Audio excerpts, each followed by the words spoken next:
Hi everybody, welcome very much to this Facebook Live session. It's really lovely to have everybody with us. Thank you to everyone who's been patiently waiting. Let us know where you're joining us from today.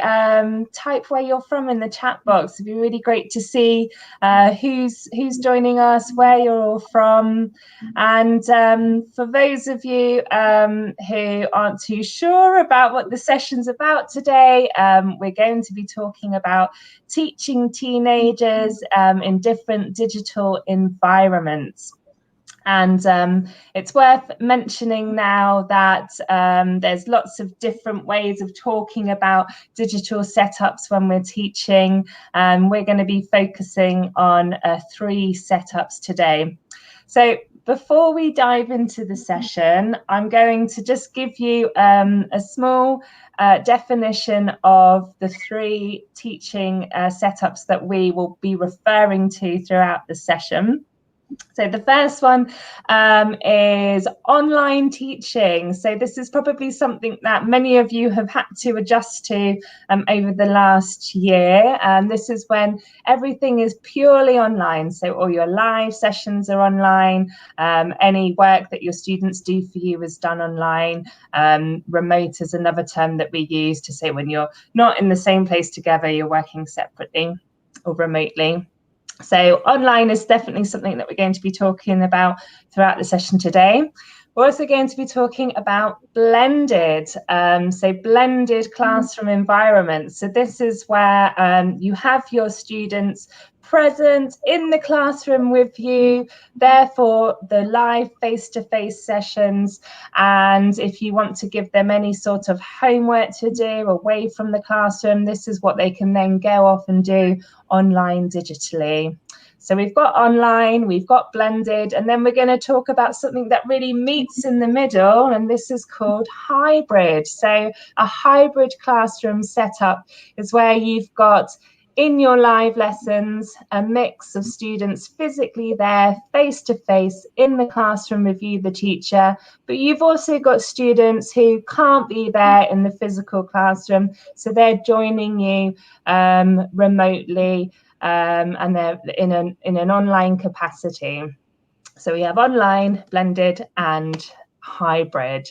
But as I said, there's lots of different terms which get used when talking about digital, but we hope that the tips and ideas that we discuss and share with you guys today can be applicable to whatever your classroom setup is. So my name is Charlotte Murphy. I'm a teacher trainer for Oxford University Press, and previously I was a language teacher for about 7-8 years. And I'm very lucky to be joined by 2 teachers today, and we really welcome your questions for the session. Please type them into the chat box as the session goes on. So I'm going to pass you over to Nick to introduce himself, and Nick, tell us a bit about your teaching background. Thanks, Charlotte. Hi, I'm Nick Havard. I'm a teacher and teacher trainer, and I've worked with adults and young learners, and that's very young learners and teenagers as well, in a teaching role and a teacher training role. I was working fully face-to-face up until March last year, and since March last year I've been working fully online, so I've had to adapt to the online environment, and I'm really enjoying it, and I'm very glad to be here. Super, thanks Nick. And Tom, tell us a bit about yourself and your teaching setup. Sure, so like Nick, I've had to adapt as well to teaching online. I've been teaching online for almost a quarter of a year now, and I can't wait to share all the tips and tricks that I've learned in that period. Total teaching time's been about 8 years in ELT, my background is in performance, so I'm very much interested in engaging audiences and students. And I'm here in Brighton on the south coast of England. Great, thank you, Tom.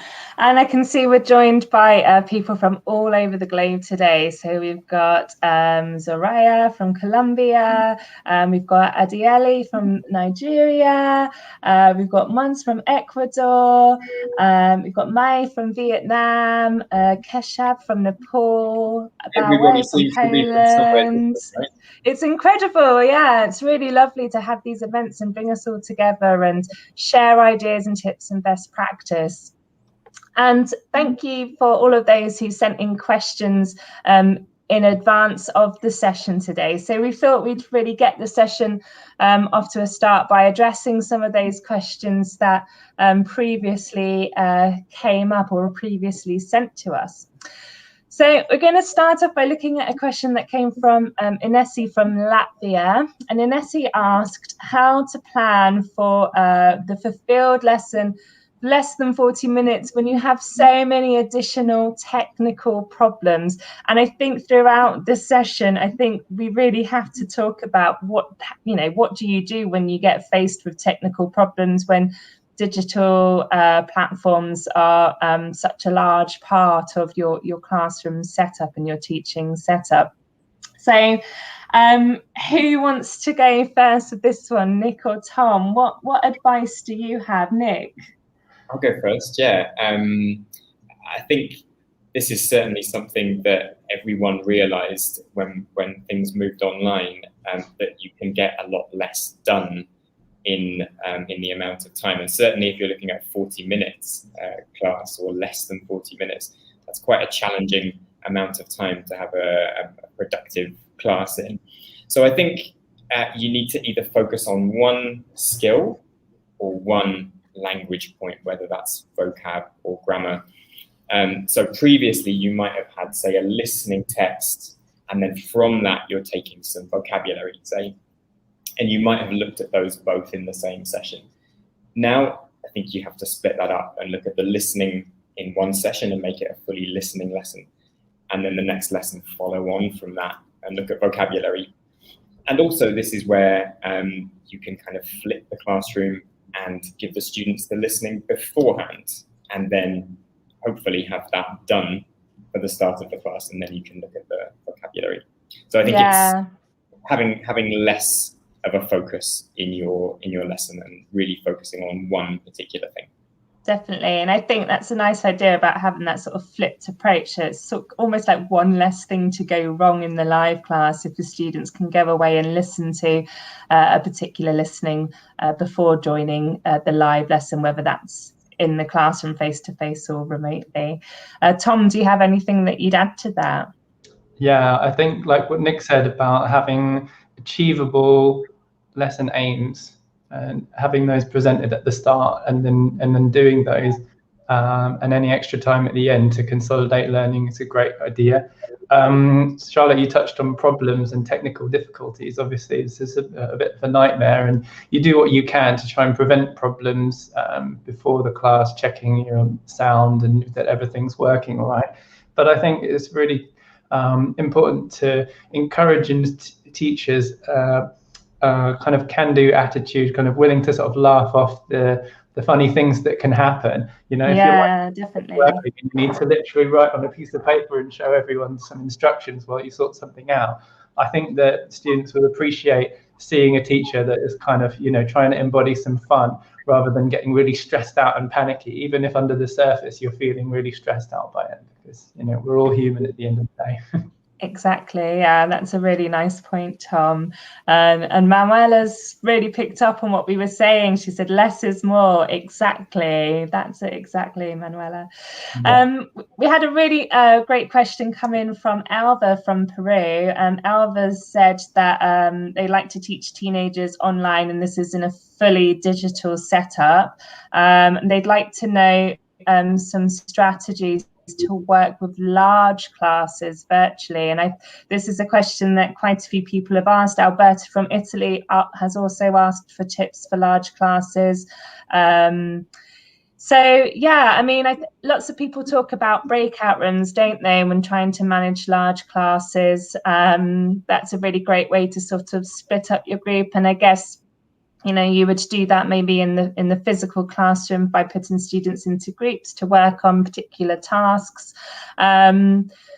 Any other ideas, guys, or sort of any kind of tips around how you would set up breakout rooms and how you would manage those?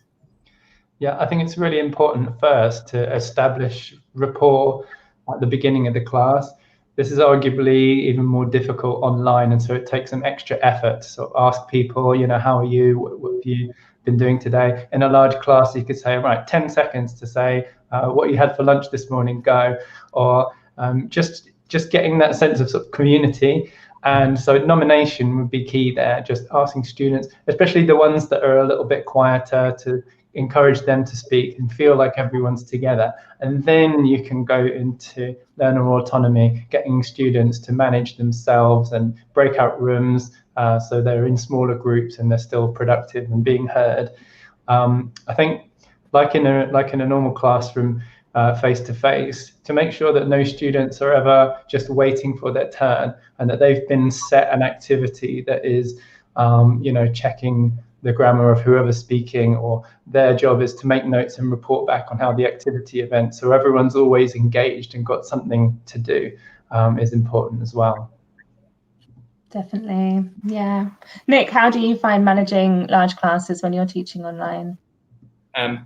Yeah, I think giving the students as much student talk time as possible, because when you're in the main room, if you're using Zoom, then those teacher-centered stages tend to be where students can lose engagement and can get a bit distracted. So I try to keep those as brief as possible, and get the students to talk or write or whatever we're doing as much as possible together. So trying to avoid closed questions or short answer questions like, where did you last go on holiday? That's not really going to get much of a response from the students. But if you get students to talk about what was your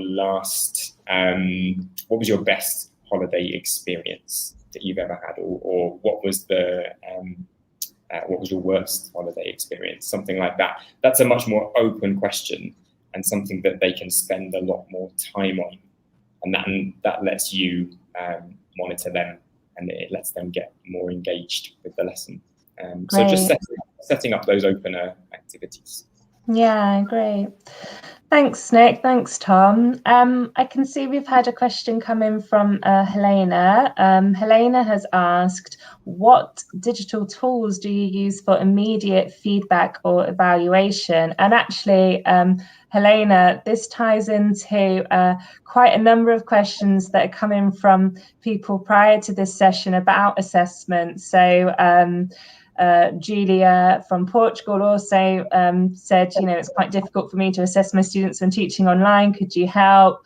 Beatrice from Indonesia has also asked about how do you assess things like speaking skills online? I think this is a really valid question. When it comes to assessment and evaluation, Tom and Nick, what sort of tips and tools do you have, or would you recommend?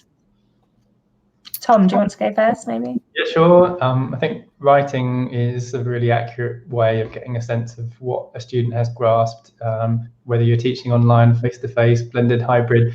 And there are lots of tools you can use within the integration of a computer and a webcam. Writing in the chat is a great way to get people writing shorter sentences. You've got Google Documents, which can be shared to students and allow students to work on their own individual virtual sheet that you can view and interact with. This is good for collaborative writing as well. I like to keep a little piece of paper for each student, that if a student makes a particular error, then I can write it down on their piece of paper. And then as time goes by, I can see, they're improving that part of their pronunciation, or this tense has really been neglected, we need to incorporate that in.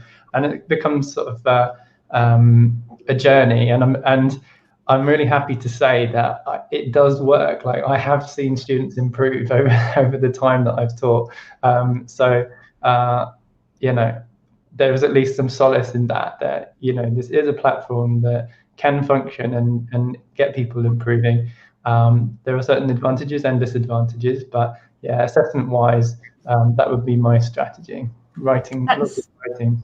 That's nice. And I really like that idea, Tom, of, you know, you as a teacher simply just having like a pen and a piece of paper next to you to make a sort of report or ongoing assessment of your learners. And I guess that kind of also ties into what we were talking about earlier about, you know, worrying about technical difficulties, you know, when actually you can still sort of have those sort of more raw materials of a pen and a paper there to support you with your teaching. Nick, what sort of things did you use to assess your learners online? Definitely Google Docs. It's so useful. It's so convenient to keep a record of what your students have done. And previously you would, if you'd done some writing, walk out of the classroom with maybe 20 pieces of paper, all different sizes, all different shapes, one in the shape of a love heart, and students difficult handwriting to read. And you know, if you've got a 9-month course, then it's quite difficult to store students writing for that amount of time. But now we can have, you know, a different Google Doc for each different student. It's much easier. Also for speaking, what's great now is that we don't have to contend with the noise of 18 other people in the class. We can go into a breakout room and listen to those 2 or 3 students speaking really clearly, and we can really focus on what they're saying.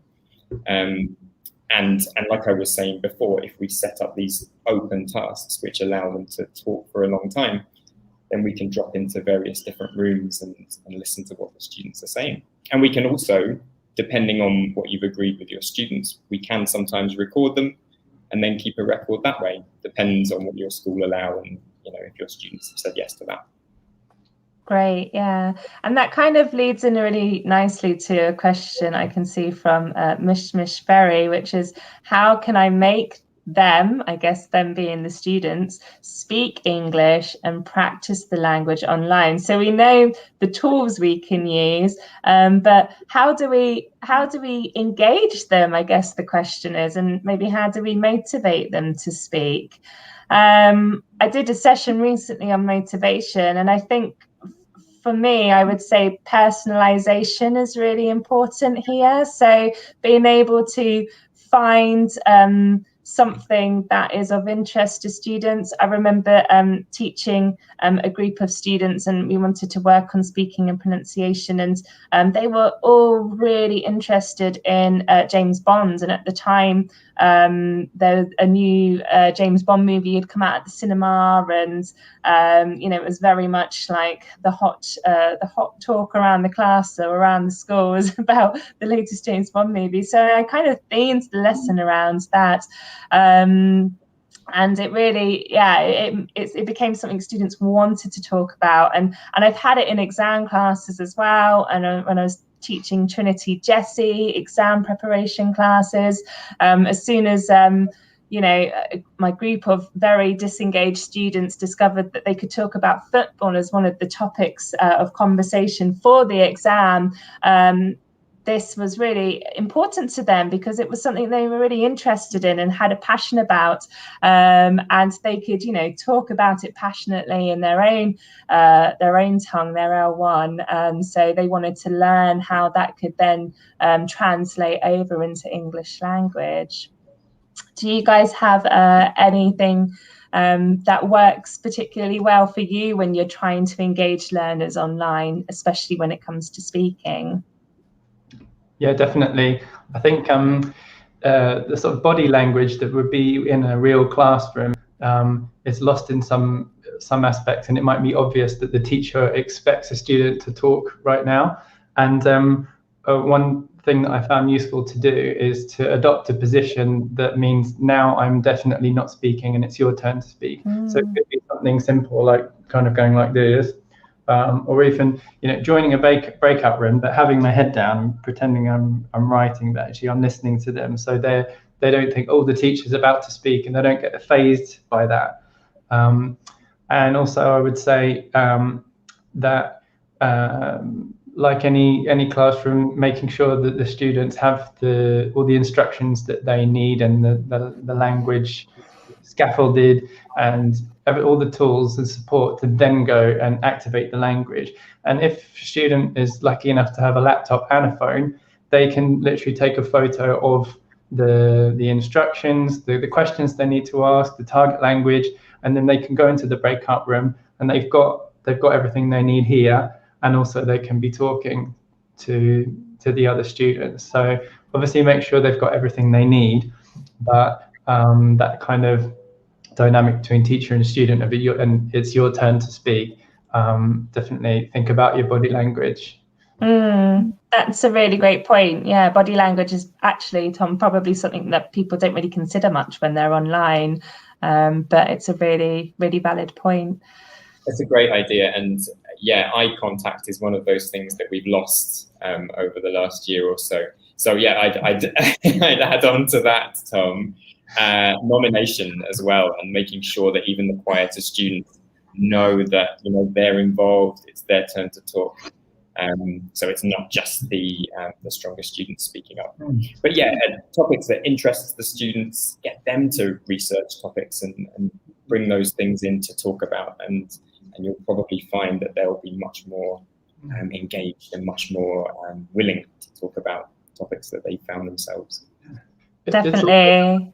Like a fascinating time to be teaching online, because with online teaching now you've got access to recordings of your lessons if that's activated, so you can go back and you can see yourself and you can think, oh, I can improve that, or you can see, oh, that student was not engaged, and that sort of thing.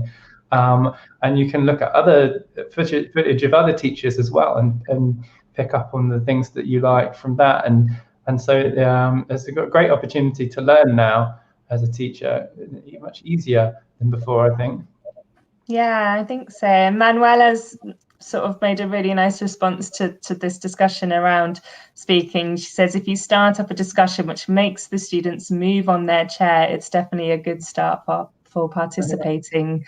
Yeah, that's a really nice way of putting it. Fantastic. So yeah, any questions you guys have, please, pop them into the chat box and the comment box, and it's really lovely to see these questions coming through.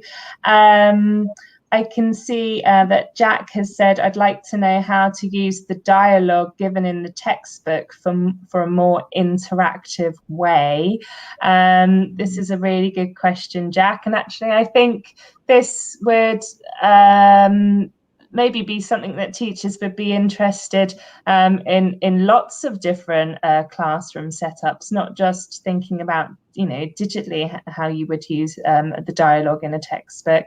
I think if we are looking at it from a digital angle, there's quite a few course books out there which come with online practice elements, and those online practice elements often sort of can really sort of adapt dialogues that would be presented in the course books. Also, if you're using any kind of classroom presentation tool, there's ways that you can sort of use different shapes on your screen to maybe sort of cover up dialogues, and maybe just show the title of a dialogue, and you have to sort of try and guess what the text is about just by looking at the title. So you can really sort of pull in your learners' curiosities and engage them using those sorts of techniques.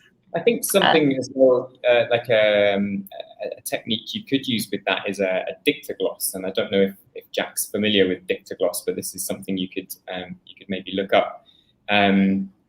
So maybe playing the dialogue and getting students to write down as many words as they hear from the text, and maybe giving them some keywords as well, and then play it 2 or 3 times, depending on how difficult the text is. And then with a partner, the students have to try and reconstruct the text.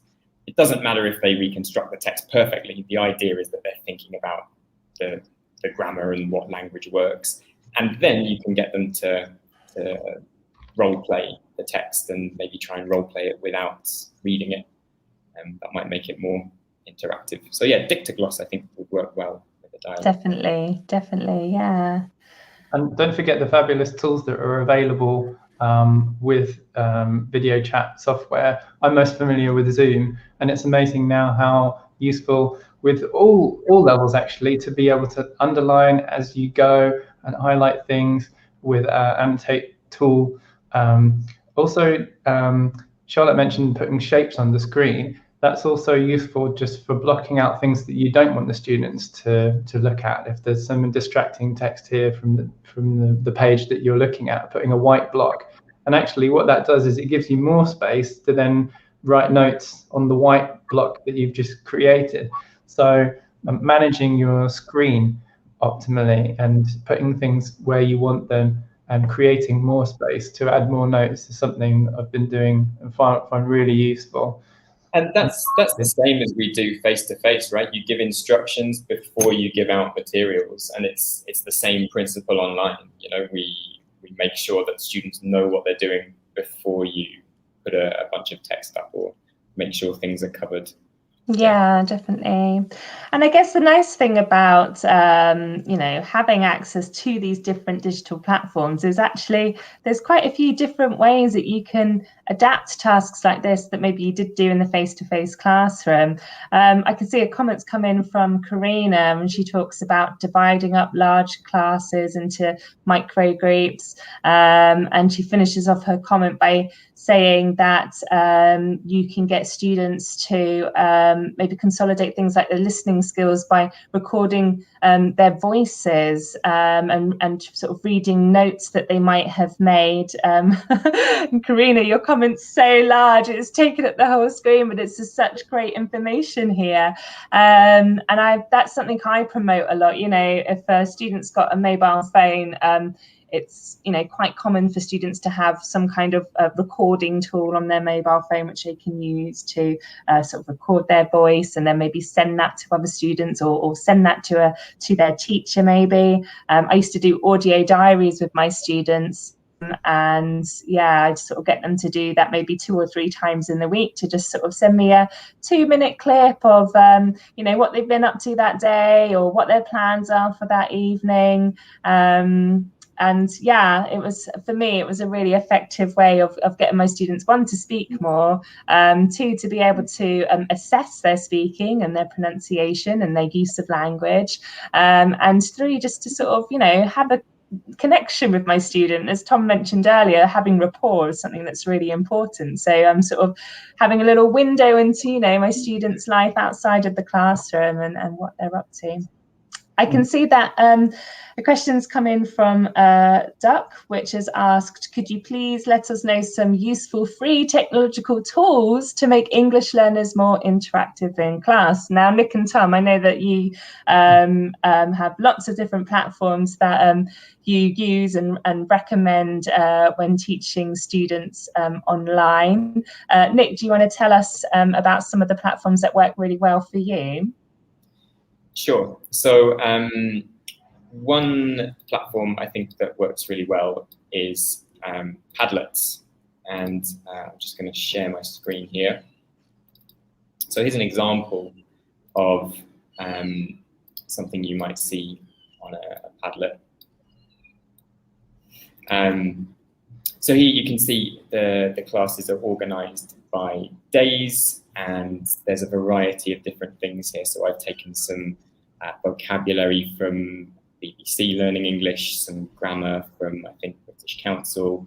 I think there's a TED Talk on there and a BBC News article. And you'll see under each of these posts, there's a comment. Now, all you need to do is, very similar to Google Docs, get the link, share it with your students in the chat or through email or however you contact your students, and then they can comment either during the class, or I like to use this after the class. They can watch that video and then make a comment about it, or they can, if we look at Wednesday the 13th of January, looking at some vocabulary, then I've put under that task, can you use the vocabulary above in a sentence? And so students can actually practice using the vocab, and I can see who's getting it right, who's getting it wrong, It can be done anonymously. You can get students to use their names, so you know who's getting the language and who's not. And it gives you a good idea of what you need to focus on maybe in the next class. Maybe students found one or two of these catch phrases quite difficult to work with. So let's do a bit more work on them in the next class. So yeah, Padlet, I would really recommend playing around with. And it's a free platform as well, Padlet. Yeah, it's really easily accessible in that respect. Great, and thanks, Nick. Sorry, just one more thing. You can also get students to post their own things as well. So you could ask students each to find an interesting news article and post it on the Padlet. And then you can also choose whether you need to approve each post. And sometimes working with teenagers, we do want to check that we can approve those posts before they go a bit public. of moderation is possible. Sure. That's and you can turn that on and off, which is a really nice feature, I think. Brilliant. Thanks, Nick. Tom, what about you? What platform, is your go-to platform? What works well for you? I think it's always good to have backup energy boosters as a teacher. And so I'd like to share my screen and show you guys one that I use all the time. It's worked brilliantly with adults and kids and teens. One moment. And it's called Bamboozle. It's a very simple, easy to use quiz, which is online, Bamboozle with 2 A's. And you search for anything that you want, superlatives. And these are all pre-made quizzes, which saves you a lot of preparation times, of course. You click on whatever one you want and click play, the number of teams or students, and you get numbers. You can rename these the names of the students, and then you say, Federico, what number do you want? He says number 7, and then you have this question here. And if he gets the right answer, great. If he doesn't, you get to choose. It's great. It's got sounds. It gets very competitive because sometimes you just randomly win 50 points, or you have to steal points from another team. You can always to jump off, for other vocabulary or other questions. What's a planet? And so that would be my backup one. I think, yes, it's really important to exploit resources that are out there. And another resource that I use all the time is this one. And it's basically the New English File, 3rd edition online. And you've got all the different levels here. And I use this to give students homework. And I find something. If you're not familiar with this particular book, then you just explore and find which activities you want to give to them. And then I'll just copy the link here and put it in the chat. And then they can complete the answers and check their own work. And that's all something that they do. It requires no extra time from me. And if they have any questions, they can get back to me the next lesson. Great. And yeah, they've got pronunciation stuff, lots of other things to explore there. And the last one I'd really love to share with you guys is a website called Youglish. So it's like YouTube, but it's English, yes, English. And you can search for specific words on YouTube. For example, you can search just Australian videos, UK videos, videos from the US or all, and it allows you to see videos where people are saying the words you type. So this is great for connected speech or seeing vocabulary and context. Of course, a lot of people at the moment are not able to travel to a real school and experience English in a real context. So with something as amazing as YouTube, you can play the video. We're going to go back to some imaginary past. Possibility. I mean, one of the things that you guys are going to talk about, you and Stephen, guidance, and where are they going to find sources of consolation? thing. Is that going to be on the test? How do you spell? So maybe you're doing connected speech, going to, and you really want to prove to them that I'm not crazy. English people do that. They say gonna. Yeah, I mean, we had like 5 examples of almost different pronunciations of going to just now. Exactly. So those would be my top sites that I use all the time. Great, thanks, Tom. That's I've got one more. fantastic. Stop sharing now. And I think it's worth saying that with the site you brought up for English File, there's so many courses on the AUP website where you've got content like that that's already been made. So as you said, Tom, like you don't have to make it yourself. You just share the link with the learners, and they go away and they access that. Great. And Nick, Charlotte, I've got one more site. Go for it. Yes. Pear Deck is a really good one, and people have been asking about how to keep students engaged, and particularly how to keep teenagers engaged. Pear Deck is from Google Slides, and let's have a look at an example. So here's just a few slides that I put together. It works in exactly the same way as Google Slides. But you'll see on the right-hand side, there's this add-on, which is Pear Deck. So you prepare the slides in exactly the same way you would Google Slides. Then you choose presentation. You see this, and your students see something slightly different. So they can put their answer into there, and you can see their answers being typed in real time. And you can choose different types of questions. So you can choose open questions like that. What are some of your favorite foods? Or if we look at the next slide, what's your favorite pizza topping? And you can give students a multiple choice. Now, obviously the answer is barbecue chicken, but it's obviously feta and olives.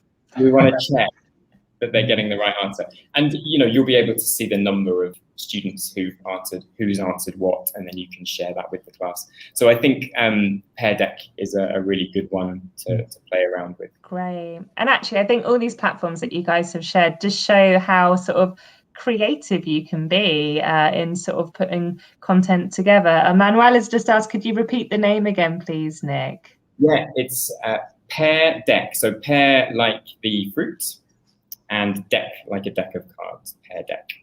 Thanks, Nick.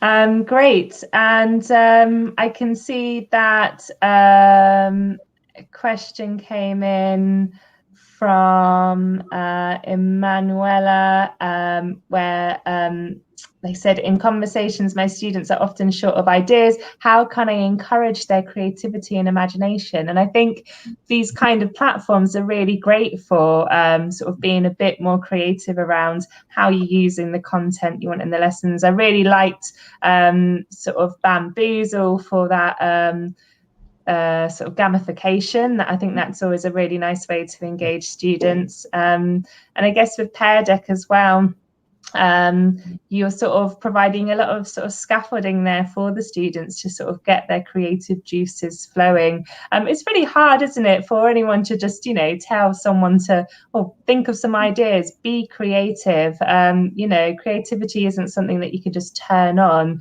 But I think if we can use platforms in a way to sort of drip in ideas and inspiration, I think that can really help to then sort of boost the ideas of our students. Come back on that one. You can also find story generators or idea generators for stories, and there's numerous different ones. But if you have a bit of a Google, then you can find them. And so if you're wanting to create a story with your students, then this will give you the idea of a dragon on the moon, or a different place, a different thing. So that might help. Yeah, and don't forget that also, aside from giving students a bit of extra time and a heads up to prepare in advance when they're about to speak, we can actually now private message in real time a student to, you know, give them a bit of a prompt in the right direction and support them as they're speaking in real time, which is one of the advantages of online learning. It would be the equivalent of slipping someone a bit of paper while they're speaking, but it's less obvious now. And of course, I always say that there's no excuse for having no answer, because at the end of the day, it doesn't matter what they say if it's true or false. So you can say, everyone tell me what you did yesterday, and I want everybody to give me false answers. So people say, oh, I met Harry Potter yesterday and we had a pizza and it was great, you know? So there really is no excuse. I like that, yeah. And if anyone is sort of looking for more tips on how to really engage their students online, please do check out the focus papers that Oxford University Press has published. These are free to access, and they have so many tips and advice covering a whole range of things, but one of the most recent focus papers is managing online practice, or managing online practice, and it's got lots of tips and ideas which can really support you. You know, I think even if you've been teaching online for a while, it's always great to have an injection of new ideas, something different to try out. So just to let everyone know, we will be posting links to all the platforms that we've mentioned today in the comments after the session. And we also have a sort of a takeaway handout for you guys as well, which has got top tips from myself, Nick and Tom, which we hope you can apply to some of your lessons. So if you just click on the link to download your practical handout, you'll have free access to this. And really, I just want to say thank you for joining us today, and thank you for all your fantastic questions, and for joining us all over the globe. It's always really incredible whenever I do these Facebook Live sessions, just to see the reach that we get. And I guess that's one really beautiful thing about being able to do these events online, is being able to connect to people all over the globe. And we, welcome you back for the next Facebook Live sessions in the future. Until then, you will be able to access a recording of this session, so don't worry if you missed anything at any point. You can head onto our Facebook page and see this recording. So from me, I want to say thank you very much, and best of luck if you're still teaching online, and please keep in contact. And Tom and Nick, thank you for joining me as well. Thanks very much, everybody. It was a pleasure to be here. Yeah, and let's keep in contact, everybody, because we can all now very easily share all of this knowledge and keep it up. Exactly. Yeah. Sharing best practice is definitely the way forward. Thank you, everybody, and take care. Thanks. Bye. Bye.